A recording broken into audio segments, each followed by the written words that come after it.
Assalamualaikum warahmatullahi wabarakatuh. Saya Firna Sania. Jadi di sini saya akan menjelaskan materi pembelajaran ekonomi tentang anjak piutang. Nah, apa itu anjak piutang? Anjak piutang adalah aktivitas pengalihan atau pembelian piutang dari satu pihak ke pihak lainnya, termasuk urusan penagihan, pengingat, sampai penerima pembayaran dari debitur. Menurut OJK, pengertian anjak piutang adalah kegiatan pembiayaan jangka pendek dari pihak ketiga untuk penjual piutang atau klien agar segera menerima pencairan dari dana yang pernah dipinjamkannya. Selanjutnya, anjak piutang memiliki beberapa jenis. Yang pertama yaitu full service factoring. Jenis anjak piutang yang pertama dan paling umum adalah full service factoring. Kedua, resort factoring. Resort factoring adalah perusahaan anjak piutang mirip dengan full service factoring. Yang ketiga ada bulk factoring. Adalah jenis anjak piutang yang hanya mengcover kegiatan pembayaran di muka atau DP dan penagihan periodik kepada debitur. Yang keempat, maturity factoring. Jenis anjak piutang satu ini berbeda dengan jenis-jenis anjak piutang sebelumnya. Kelima, agensi factoring. Agensi factoring adalah jenis anjak piutang dengan mengatasnamakan penagihan piutang pada perusahaan lain. Yang keenam, invoice discounting factoring. Invoice discounting factoring adalah perusahaan anjak piutang yang hanya menyediakan jasa pembiayaan piutang tanpa adanya penagihan. Dan yang terakhir yaitu undisclosed factoring. Jenis anjak piutang yang terakhir adalah undisclosed factoring, yaitu perusahaan anjak piutang khusus menyediakan jasa proteksi terhadap bad debts.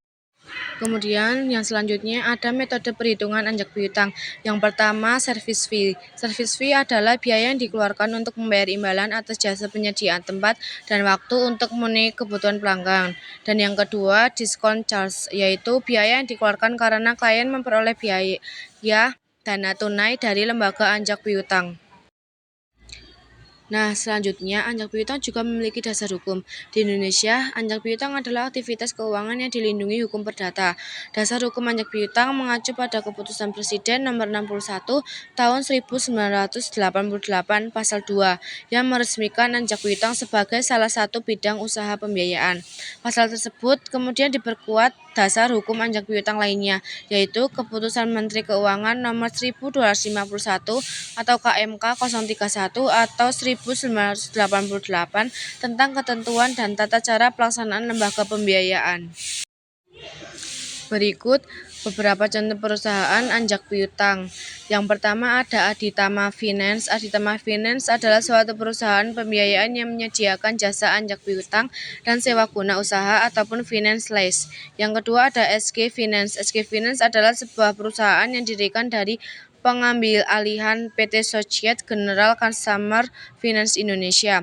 Yang ketiga PT IVS Capital Indonesia. PT IVS Capital Indonesia adalah perusahaan pembiayaan yang sudah bergerak selama 22 tahun di Indonesia. Dan yang terakhir ada PT Tifa Finance. DSU adalah sebuah perusahaan yang fokus pada bidang sewa guna usaha, anjak piutang, dan pembiayaan konsumen.